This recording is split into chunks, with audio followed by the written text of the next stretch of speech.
वळसंग येथे भरधाव वेगातील जीपच्या धडकेतील जखमी इंजिनियरचा उपचारापूर्वीच मृत्यू, सिव्हिल पोलिसांची माहिती।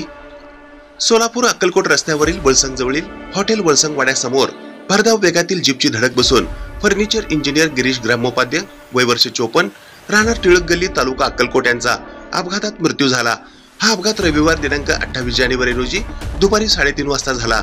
याबाबत रात्री उशिरापर्यंत वळसंग पोलीस ठाण्यात गुन्हा दाखल करण्याची प्रक्रिया सुरू होती। गिरीश ग्रामोपाध्याय व गणेश दिवाणजी हे दोघे जिवलग मित्र रविवारी सकाळी सोलापूर येथे काही कामानिमित्त गेले होते। काम संपून दुपारी 3:30 वाजता अक्कलकोटकडे येत होते। दरम्यान वळसंग वाड्यासमोरील मल्लिकार्जुन ढाब्याजवळ पिण्याच्या पाण्याची बाटली घेण्यासाठी रोड ओलांडताना अक्कलकोटहून सोलापूरकडे येणाऱ्या जीप चालकाने त्यांना जोरदार धडक दिली। त्यात ग्रामोपाध्याय गंभीर जखमी झाले। तेव्हा प्रत्यक्षदर्शी लोकांनी तात्काळ उचलून सोलापुरातील सिव्हिल रुग्णालयात उपचारासाठी दाखल केले असता डॉक्टरांनी उपचारापूर्वीच मृत घोषित केले। शवविच्छेदन करून मृतदेह नातेवाईकांच्या ताब्यात देण्यात आले आहे। या घटनेची नोंद सिव्हिल हॉस्पिटल पोलीस चौकीत झाल्याची माहिती सोमवारी पत्रकारांना देण्यात आली आहे। ही बातमी संकलित केली आहे संपादक गुरु गायकवाड यांनी।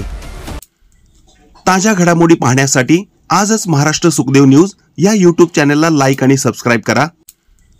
ताज्या घडामोडी पाहण्यासाठी आजच महाराष्ट्र सुखदेव न्यूज या YouTube चॅनलला लाईक आणि सबस्क्राईब करा।